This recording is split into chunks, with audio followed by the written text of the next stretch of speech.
Welcome back to the On Purpose Investor. I'm your host, Eric. And I'm Josh. And in today's episode, we're going to talk through automating your rental portfolio, the real asset in your business. And what tools are you using to ensure that you are running your business and it's not running you? That's all coming up next. So stay right here, in tune, locked in, ready to go on the On Purpose Investor. Welcome to the On Purpose Investor. My name is Eric, and this show is where intentionality meets investing in yourself and your finances. And I'm Josh, and together we'll explore the strategies, insights, and stories combined with inspiration and motivation to help you live with purpose and make an impact. Now, whether you're a seasoned investor or just getting started, join us each week as we dive deep into the world of intentional investing.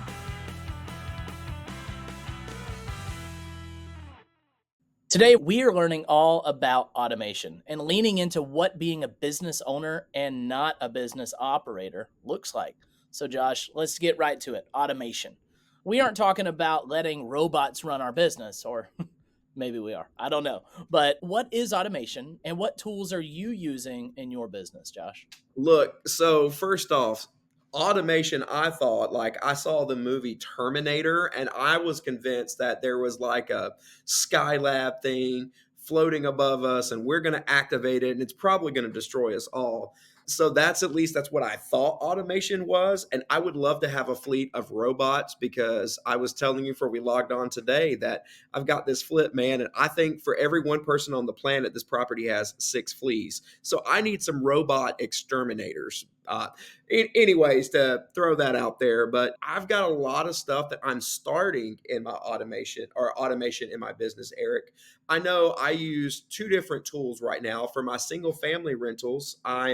I'm digging in on Rent Ready. I think it was you that talked to me about Rent Ready, Eric, and I love that tool. We can talk more about that later, I think, but I love Rent Ready. I've got Rent by the room by the week, and I'm currently using Pad Split, though I'm sampling around with some other tools to see how I can sample around with that as well. And we had an awesome Deal Maker Atlanta meeting where Chris came in and talked about some things, and I took a lot of notes during that. Maybe we get into that stuff a little bit later, but I've got a long way to go. But what about you? You're 5 years ahead of me. What are some ways you're automating your stuff?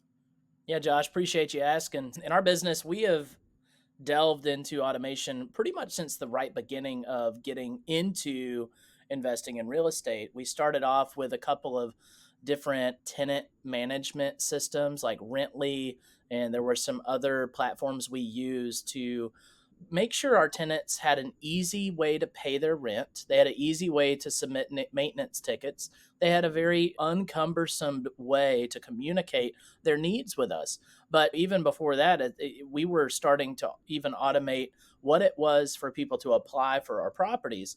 And we went through a lot of different companies. We even had one where they would put a sign on the property that says text rent to this number, and then this company would pre-screen them and get them to do like pictures with their ID in front of the property, and then it would give them a code, and then they'd go tour the property, and if they loved it, they'd come back and then they would submit an application to us. So that was some of the ways. We've come a long way though since the first couple of years we got started, because what it used to be was old school.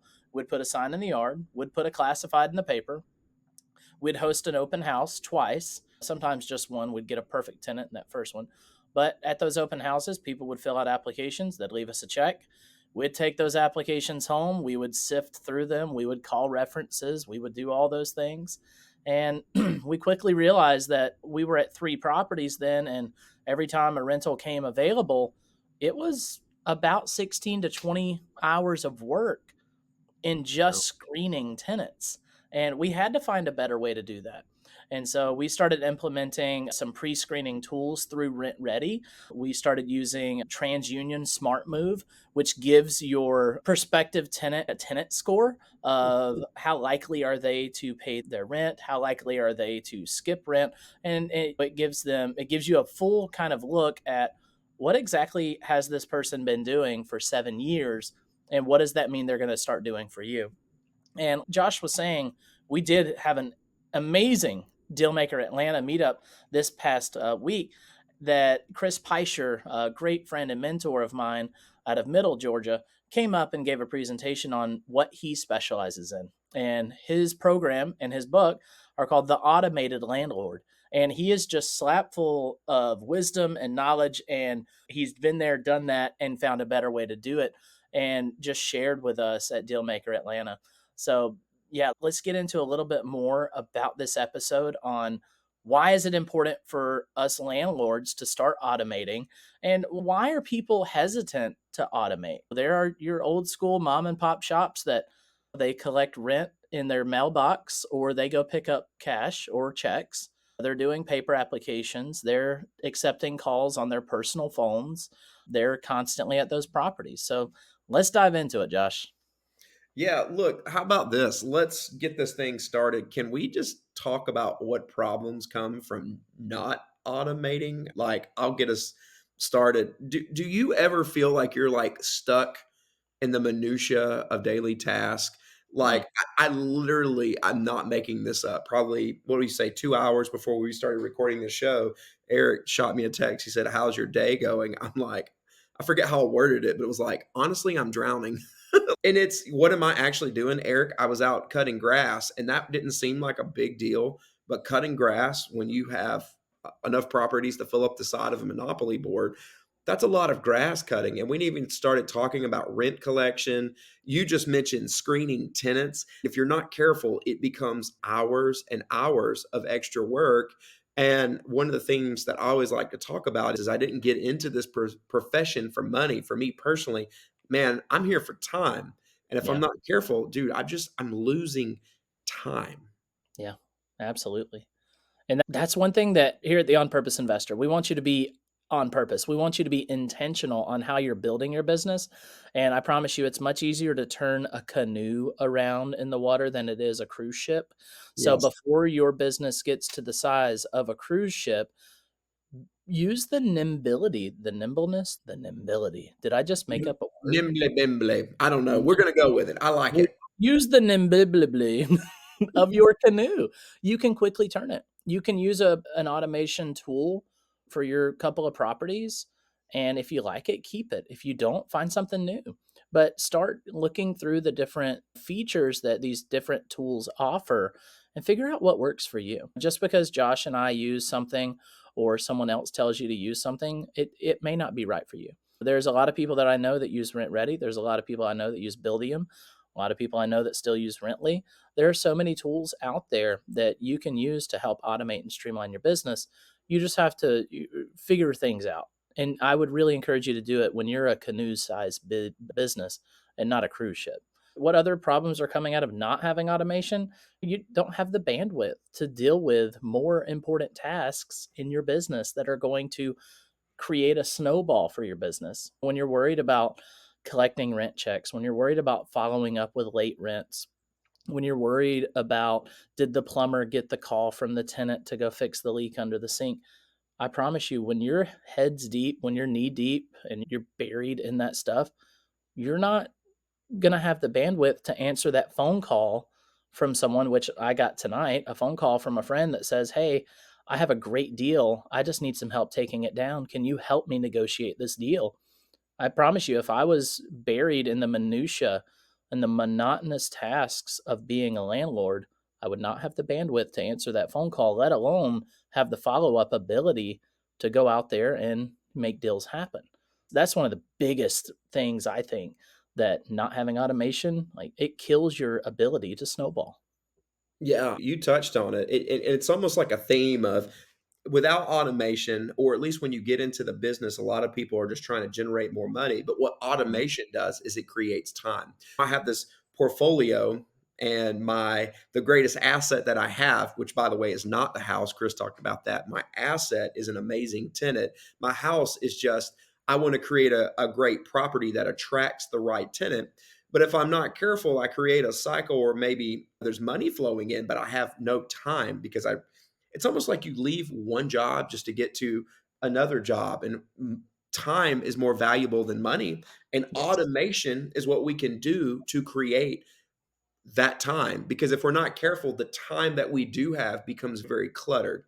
I like to think of it like this personally, and again, I'm just getting started in all this, but as I automate things, it provides clarity to the madness. Mm. Clarity to the madness. For example, I was on a rookie deal breakdown call this past week, and I was talking about my first deal that I broke down. And Eric, it was awful.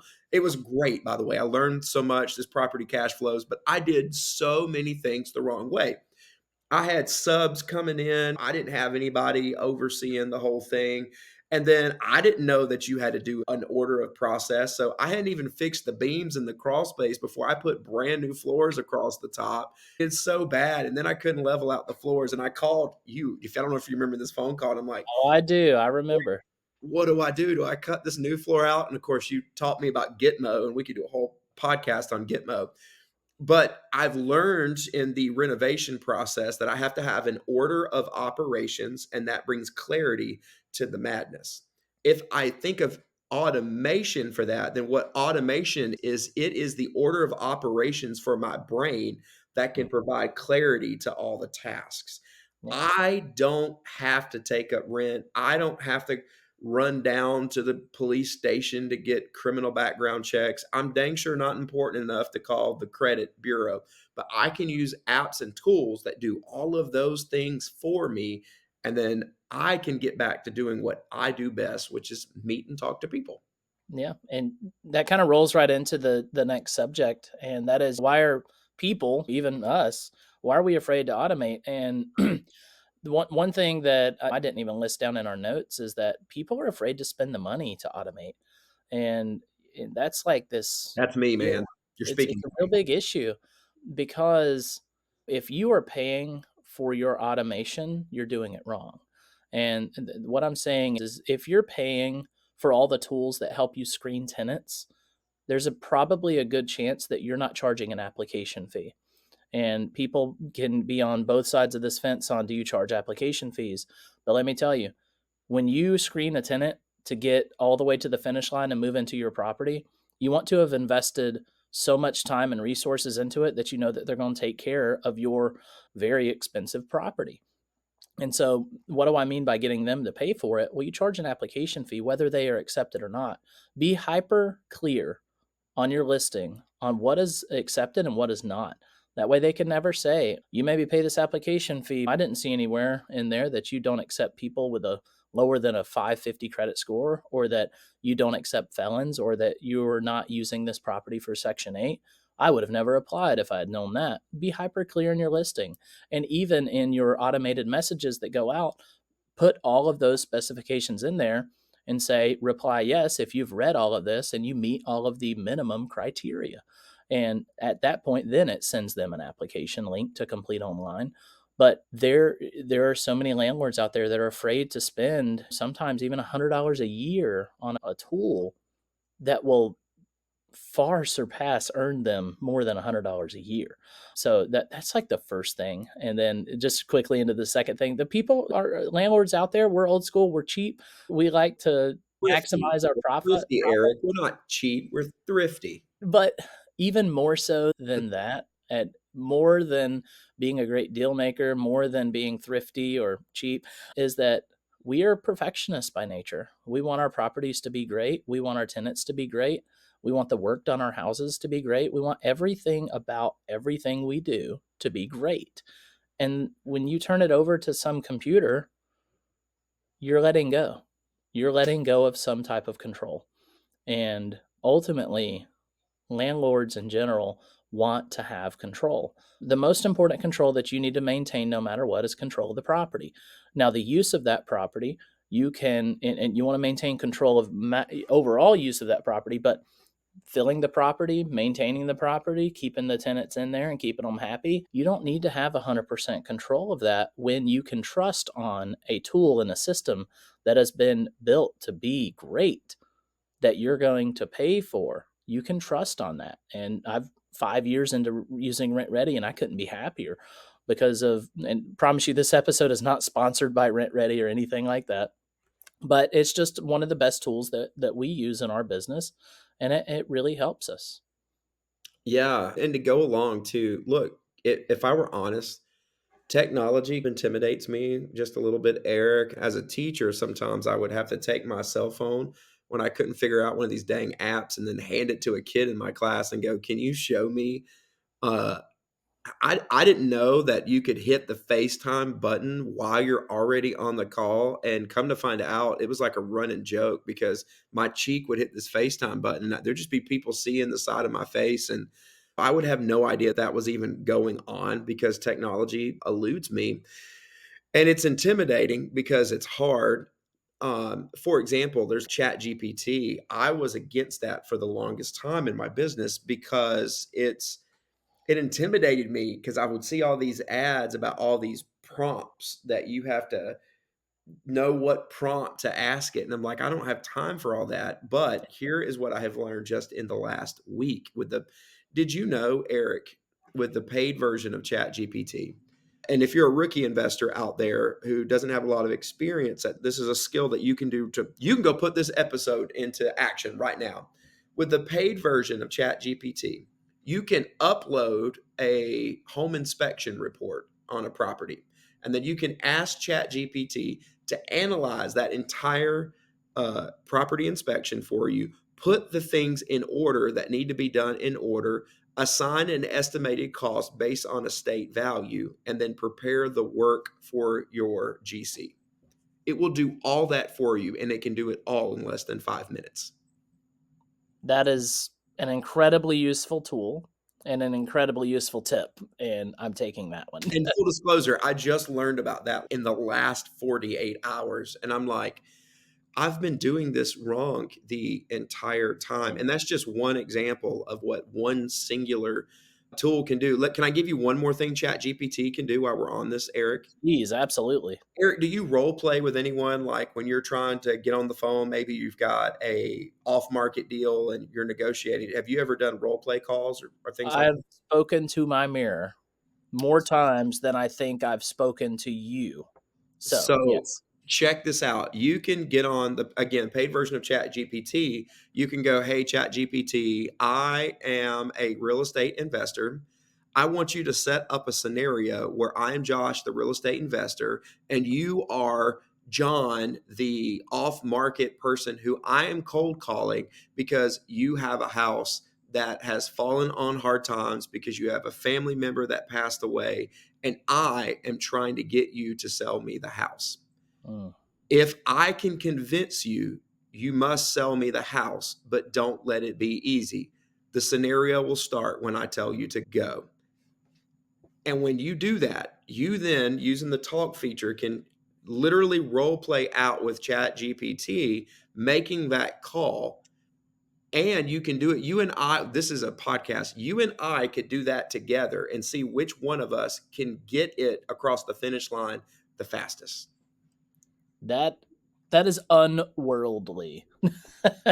Dude, And yes. definitely a great tool. And you're seeing this type of technology come into a lot of things. I was working on a presentation a couple of weeks ago, and I was working on it in PowerPoint. And when you rehearse on PowerPoint and you ask it to grade you, it will record everything you do and say, and then it will give you a grade on your pacing. It'll give you a grade on how many times you said a filler word. It will really call you out. Technology is something we should embrace, but it's something we should embrace with caution because you don't want to allow technology to run 100% of what you do. There is a personal aspect that you need to maintain. You need to always be the one at the very end of your screening process to have that lease up call with, where you're talking through the lease and you're talking through your expectations and you're getting to know them just a little bit more to double check everything that was automated before. You are now confirming all the things that were automated. And there are going to be times where you're confirming everything that was automated and you get on that call and you realize, oh, wow, I cannot believe this made it through. I need to refine my process Yeah. because I've now realized I should not have been speaking to that person ever because there's this glaring issue that made it through somehow. So I just say that embrace technology, but with caution. Hey, You know, Eric, yeah, can I this we're just going off script today. Can I tell you something else that you can do with Chat GPT that's going to dude, I'm ready. revolutionize somebody's I'm so business or ready. tool? For those of you, I do this as a real estate agent. So I'm speaking as an agent, but agents, you can use this, or those of you that are not agents can use this to out negotiate that licensed trained real estate agent. Did you know, again, paid version of Chat GPT, you can go into Chat GPT and you can pull down, you can link it to realtor.com or zillow.com, basically the profile of another agent or another individual that it can recognize. And then you can say, what are the chance, or how often does this agent settle for a deal undervalue? How often does this agent get a deal that goes above value? So let me tell you why this matters. If I'm negotiating with someone to get their property and ChatGPT tells me that 75% of the time their properties sell under the value that they're listed, how does that influence me when I pick up that phone and call them? Oh, you already have a stance on the dollar amount. You already are positioned to go ahead and go against what Chris Voss recommends us doing. We don't usually come out and say the number, but now you have some ammunition. That's it. You can go into your negotiation with any person that chat. And by the way, if Chat GPT doesn't know, you can do this to, if you're listening, you can do this to me. Our website is jrbdreamteam.com for me as a real estate agent. You can go upload that website into Chat GPT and ask it questions about Rachel and I, and it will analyze it and give you answers. That's impressive. Is that not crazy? What a negotiation tool Yeah, that that is. you have. You are absolutely dropping some bombs over here. It's incredible. It's So crazy. we talked a little bit about why are people afraid to automate. And before we get into how automation has truly helped our business, I want to do a quick plug for the tool that has really changed my investing career, and that is Rent Ready. So if all this talk about automation has you thinking differently and you're ready to take your first step into a world of easier landlording, I encourage you to check out Rent Ready. Its easy to use dashboard helps you automate your income, maintenance, listing your properties, and so much more. If y'all visit onpurposeinvestor.com/rentredi, that's RENTREDI, go try that out today. Eric, we talked about this a little bit. How has automation in your business helped you specifically? There's one thing that I never wanted to accept that was the truth about me, but it didn't take me long into my adult life to realize that I am hyper forgetful. I have the best of intentions when I tell someone, yes, let's go to lunch. Yes, let's do this thing. Yes, let's make this thing happen. But I don't want to say I have any type of disorder with my brain, but I definitely know that I struggle with remembering things. And no matter how many notes I take on my phone or calendar pings I create, somehow it eludes me. So the biggest thing that automation has helped me with is my forgetfulness. I don't have to worry about sending late payment reminders or sending out renewal notices or letting people know that, hey, it's time to change your air filter. Or I don't have to remember all those things because all I have to do is think about it one time. And that's when I'm loading the property into the portal or when I load a new tenant into that property. All I have to think about is at one time, and then everything else is done. They're going to get a reminder that their rent is coming due in a couple of days. They're going to get a reminder that it's due that day. And every day that they're late, they're going to get a bunch of reminders. Hey, your late fee of X dollars has been assessed. To avoid another X amount of dollar of late fees, pay today. Do you need to pay in installments? Have you reached out to your landlord? Or the 15th of the month comes around. Have you changed your air filter this quarter? If you haven't changed your air filter, you need to change it now. Just so you know, not changing your air filter can cause the condenser to fail. And if that fails and we determine that you didn't change your air filter, those costs will be directly addressed and sent to you. And so when those things come up, and I'm not thinking about it, they're automated. When they're getting sent to those tenants, it really looks like Eric Vogel is on his game. It looks like I haven't forgot a thing. But let me tell you what, I would forget it every single time.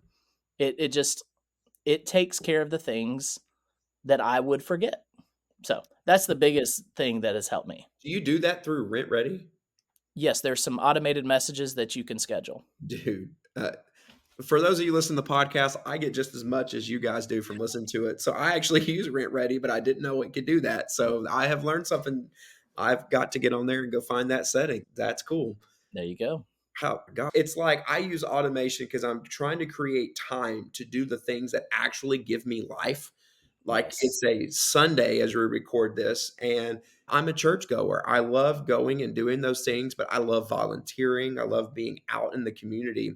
And automation, what it does for my business is it creates more time for me to actually live life. And it does that because it helps me to create seamless transitions. I have a personal goal, Eric, that I one day, it, I oversee a business, but that every small detail is actually accomplished through either a very valued team member or through some form of technology. I know as a real estate agent, I generate leads through a separate lead system, and then I pass those leads off to other people that are on our team or in our sponsorship with eXp Realty, and then I receive a referral. But I don't have to be the one that technically generated the lead, and I don't have to be the one that technically sold the property. I'm just collecting the funds. In my business, I'm not the one swinging the hammer.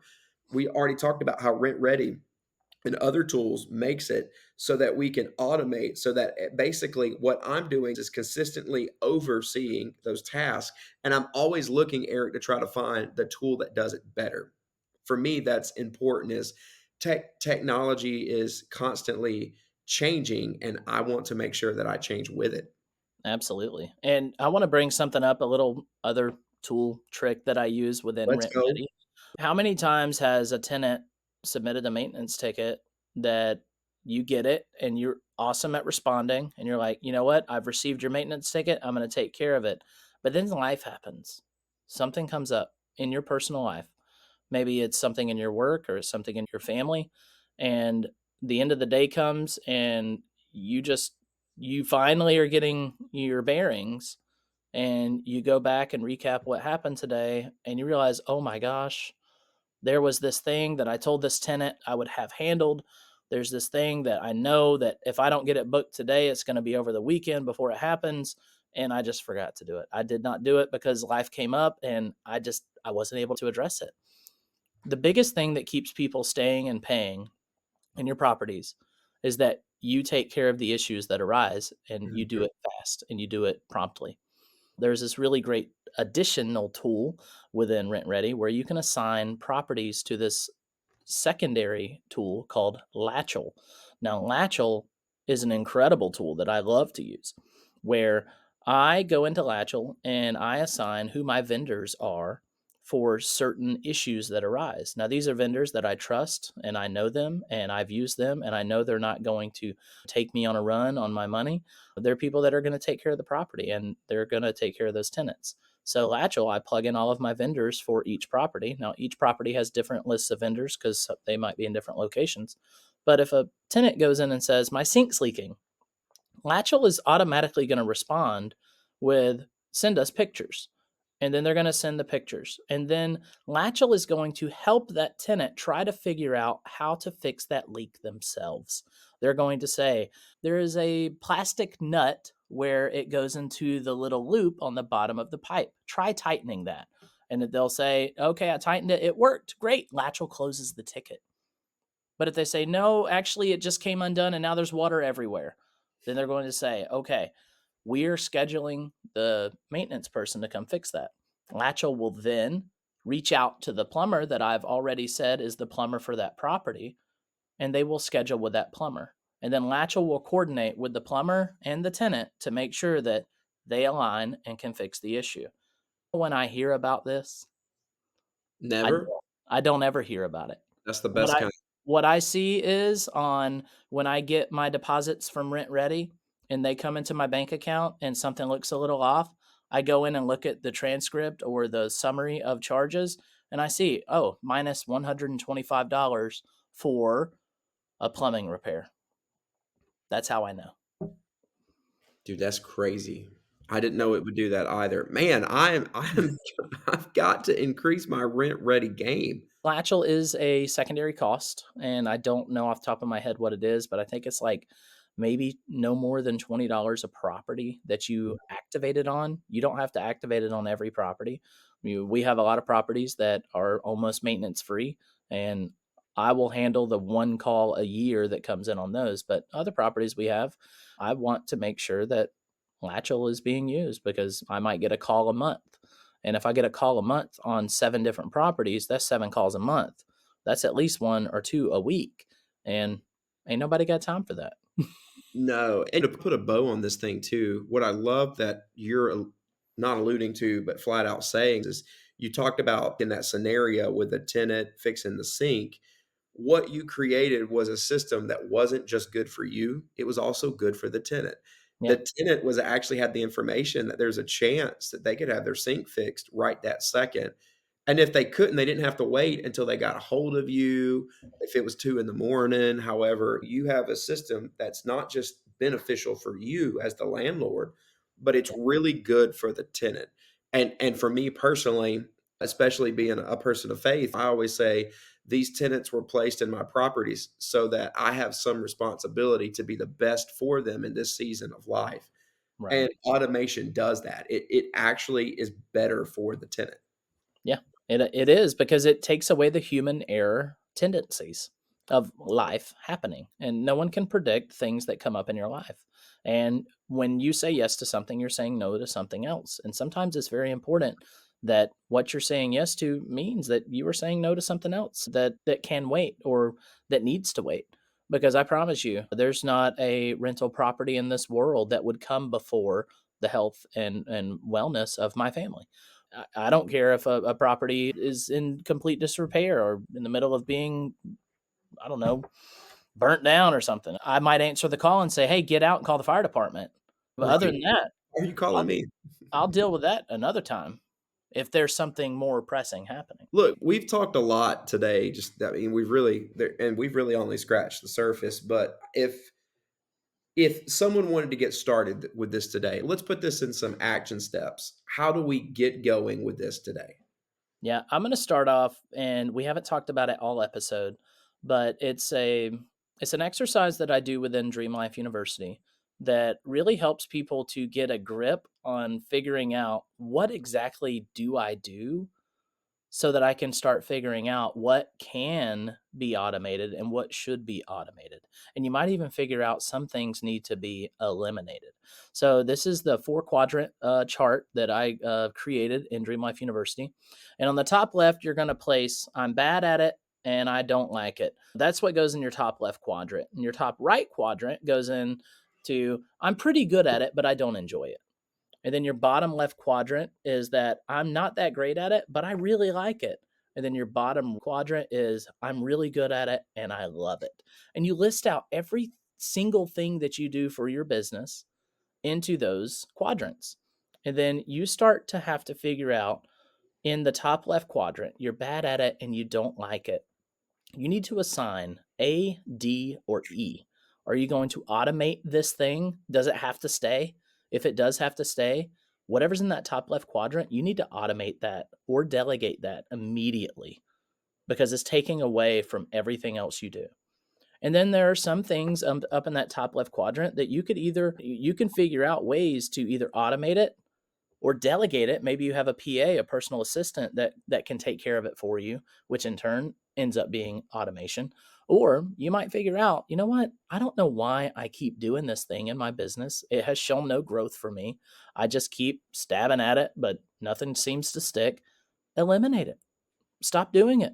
There are things that people do in their business that they're just hoping that something will come of it or what's going to happen, but there's no traction and you've been doing it for 6 to 12 months. You need to eliminate that.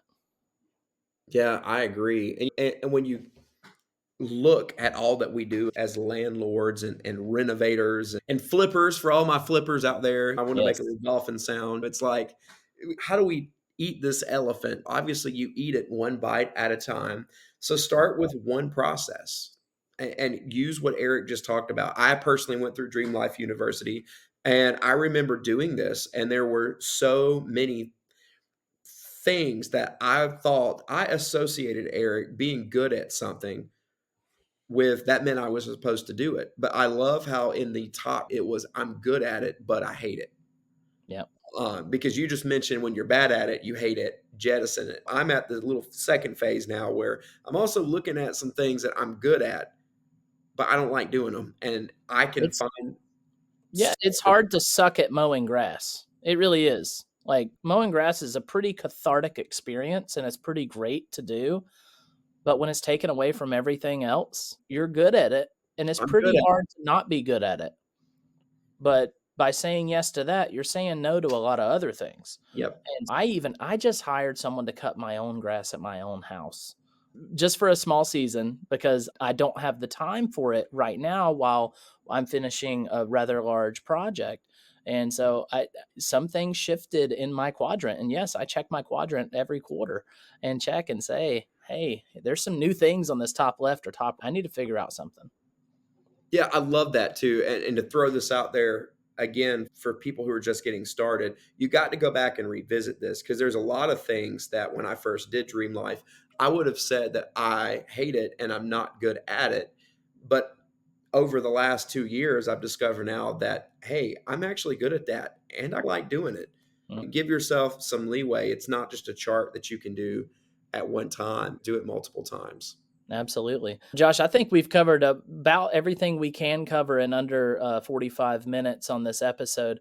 So if you will, buddy, let's take it to the biggest call to action we have here. Yeah, look, thanks so much for joining us today for another episode of the On Purpose Investor. Are you an investor with one or even 100 homes looking to get into automating your business? Check out Chris Peischer, our most recent guest speaker at Dealmaker Atlanta at theautomatedlandlord.com. Yes, and if you want to take the next step in designing a lifestyle suited for your desires, I invite you to go download the free ebook of the Pathfinder's Journey. That was an Amazon bestseller for about 3 weeks straight. You can go get that free ebook now if you head over to onpurposeinvestor.com/ebook. Next week, don't miss us diving into a deal breakdown where we're going to uncover how to underwrite an Airbnb deal. But, anyways, until next time, make intention your number one priority. You only get one life, so live it purposefully. If you love what you heard today, it would mean the world to us if you would take a moment to rate, review, and share this podcast with someone that you believe would benefit too. Sharing is the best way for us to grow and to develop a community to join you on your intentional investing journey. In the meantime, come hang out with us on social media at On Purpose Investor, or sign up for our next course, newsletter, or meetup at onpurposeinvestor.com. But most importantly, go out, live your life, and do it on purpose.